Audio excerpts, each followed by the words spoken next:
Peekaboo world, just still processing all my grief and all my anger and all my outrage and just feeling this sort of lament. My outrage at completely being wronged. My mother completely stole every penny that I had, and I think that she just gave it to my sister living in florid mental illness and alcoholism. I think she just gave some of my money to my sister because I guess I didn't deserve it and she did. So, you saying that my anger scares you, it's not really gonna fly. Because you know what scared me? Being left penniless, unhoused, with no prospects. That's what really scared me. Have you ever experienced abandonment like that? I know abandonment really doesn't happen to adults, but you sure got yours in. You sure got your abandoning your child in. You abandoned me when I was a teenager. You abandoned me when I was about 11.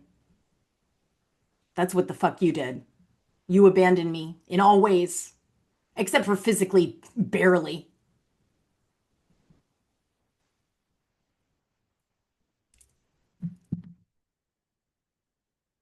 This is so healing.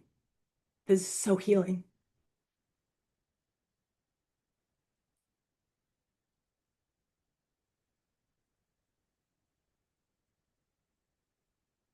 I think it was the 10th of August, 2011. My mom took me to Wells Fargo Bank, had me sign over this account, which I believe had over $750,000 in it that I had done nothing with. I had been working.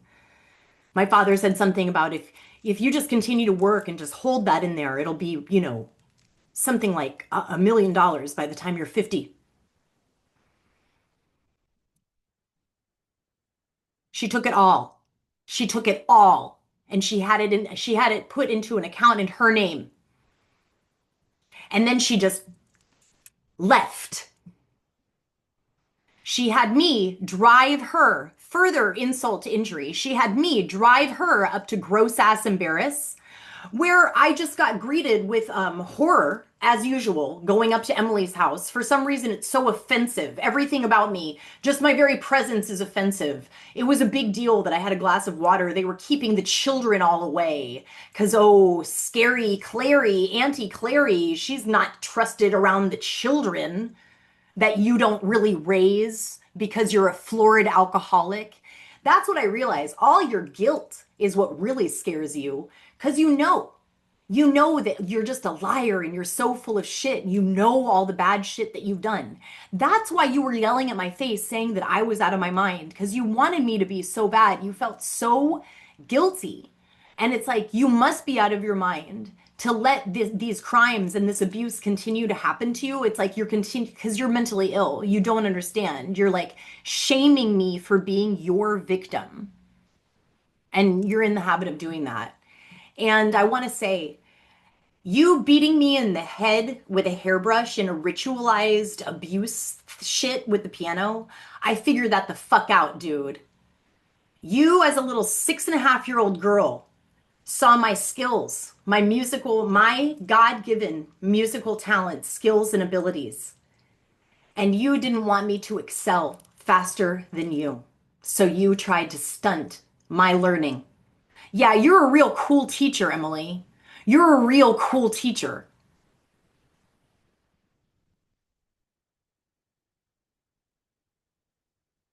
Just thinking back on all of it, it's so gross. It's so gross.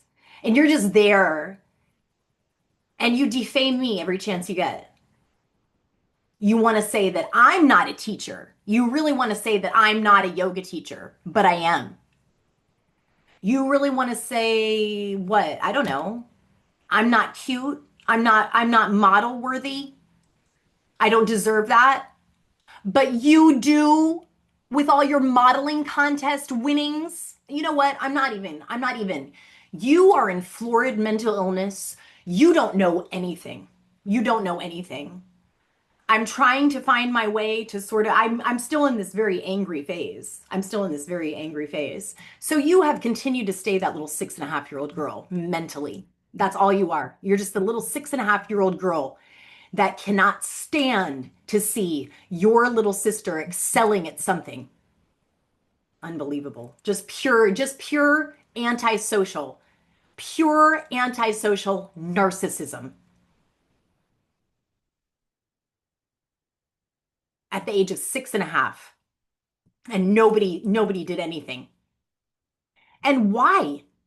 Why is it our family culture that Claire deserves extortion, financial abuse from her loser, mentally ill, alcoholic older sister for life? I've been doing everything in earnest. I love how she's like, I don't drink, I don't smoke, whatever. I don't know what the fuck her little excuse is that she always is like exempt from like working hard and earning money and stuff. She's like, she thinks that being a little goody two shoes is enough. Ridiculous. And I think that you really do feel so entitled to steal from me over all these years. It must be hundreds of thousands of dollars. Hundreds of thousands of dollars. That is so gross. I don't even know how you can live with yourself and that you still come back for more. You're addicted. You're addicted to this. You're addicted to crimes against me. You still come back for more and steal a credit card from the mail in Irving and kind of do like this conspiracy shit with my ex-spouse because he left the door open for you. And I know that. I know that. So y'all are a little fraudster. And I'm wondering too about that motorcycle accident with the broken leg. I'm wondering if that was a little crime to get some little money. I wouldn't put it past y'all. I wouldn't put it past y'all. Y'all are some dirty, gross motherfuckers. Y'all are like some white trash, gross ass people living in like a fancy neighborhood. That's what you are. That's what you are. You're Trumps. You're Trumps, mother.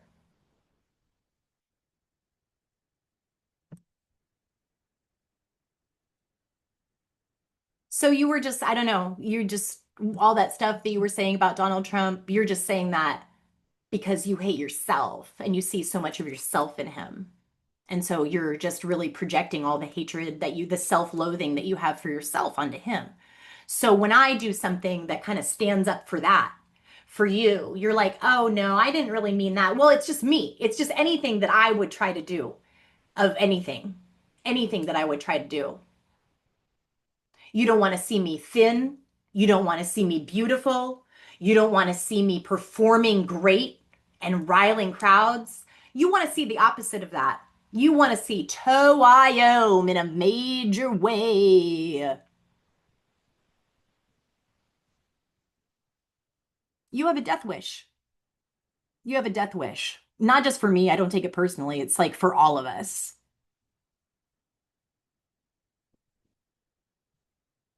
You're sick.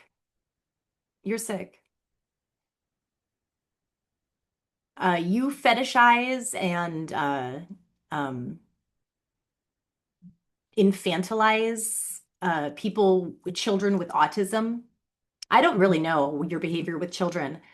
I left you alone with my child. I come back, he's got this like kind of weird, I've never seen the expression on his face. He looked traumatized. You said that he had had a fall and asked me if I had had a nanny cam. I think that you and Emily, you think it's cute to sneak in some child abuse and scare my little baby when I'm not around to protect him. That's fucked up. Stay away.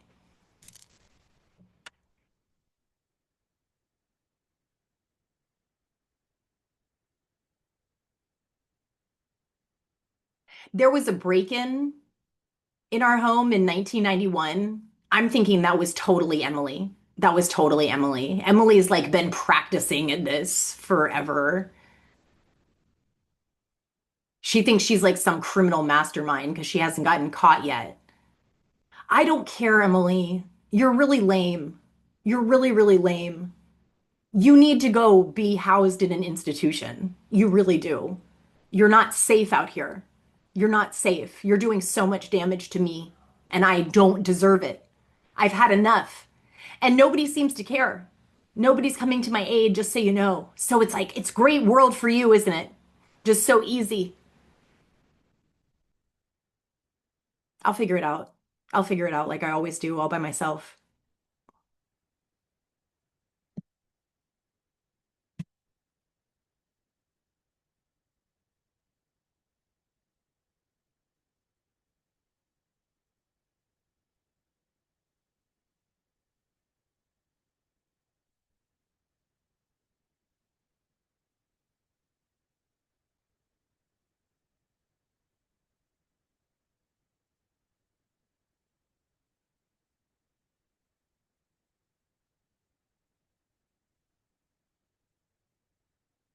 When I was 17 years old, my mother told me that she and my father had visited with a lawyer to see about relinquishing parental rights to me, saying she was basically going to put me in the system at the age of 17. The lawyer said that's basically child abuse.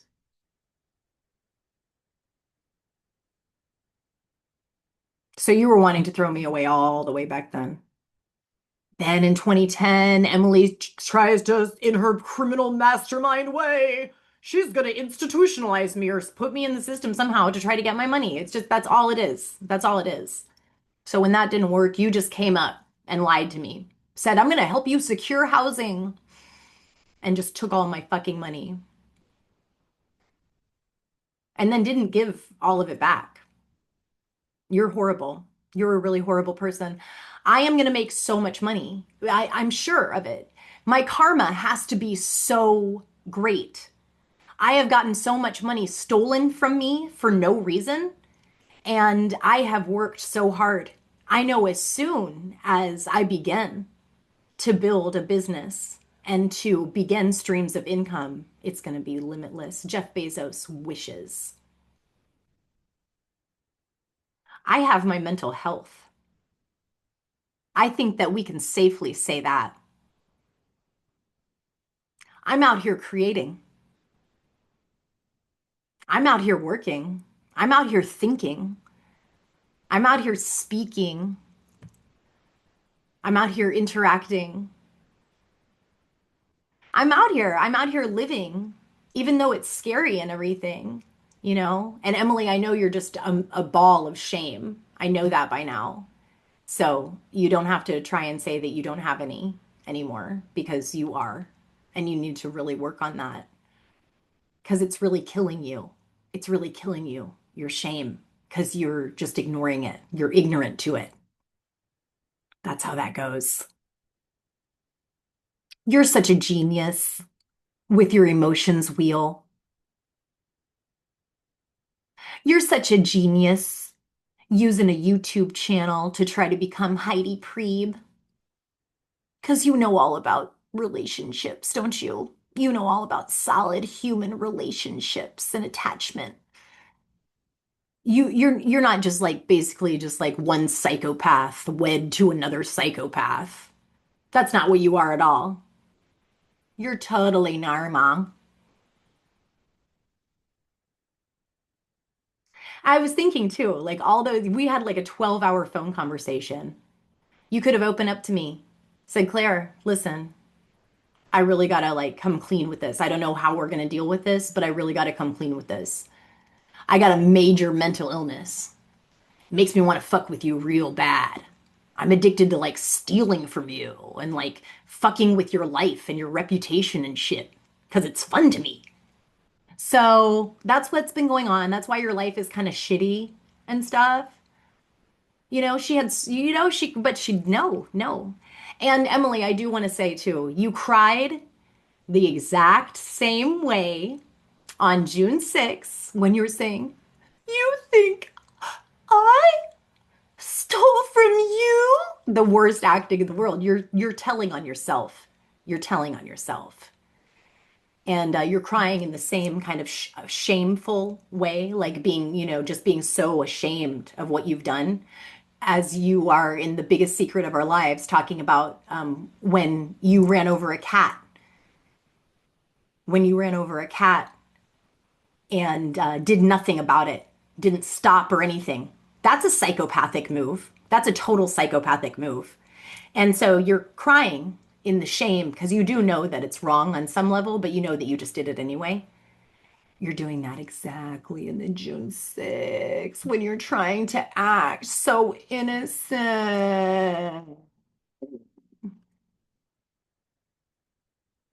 You think I stole from you?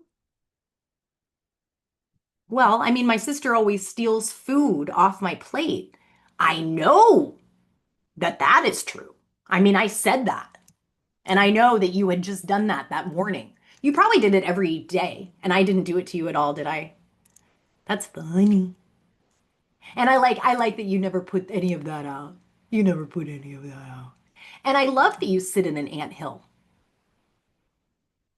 You deserve to sit in an anthill. You deserve all every time you go out in nature, it's kind of like that, isn't it? See? That's your sin. That's your sin. And nature takes her revenge on folks like you. Oh yeah, I remember you in the river. I hate this. You're never good in nature. You're never good in nature. And then you're on YouTube. How y'all healing if you're not walking in the woods? Just trying to be something. You don't know what you're doing. You're not healing. I don't know why you're trying to yell at other people about not healing.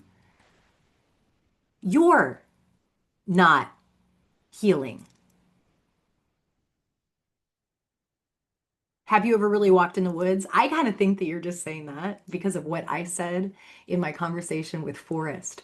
I said I like to go sit in the woods, just sit quietly, not talk, and little birds will come. So I think that you just copy because you don't do this shit because you're mentally ill. So you extract a mentally well person's experience. That's what I realized too. Here's this. Here's this. Okay.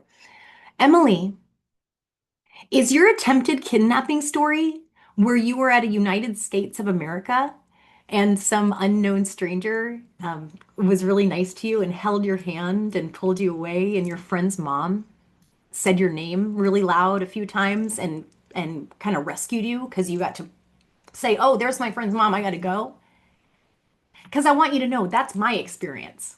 So if that's the reason that you never told your attempted kidnapping story to me is because it's mine and you've just been telling everybody else my kidnapping story as yours, busted.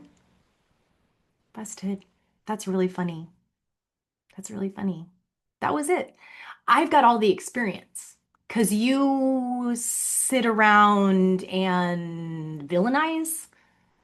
You live online. You live in a fantasy world. You live in a fantasy world, just like Joe Hanlon said to me. I live in a fantasy world. As if that's like some cool thing. Uh, no, that explains a lot. That explains why you're total, dysfunctional, dysregulated, completely out of sorts with your mental health. Just damaging out here. Just total damaging out here. Yeah, and Sarah Phyllis, I really am so looking forward to seeing that verified autism spectrum disorder diagnosis compared to mine.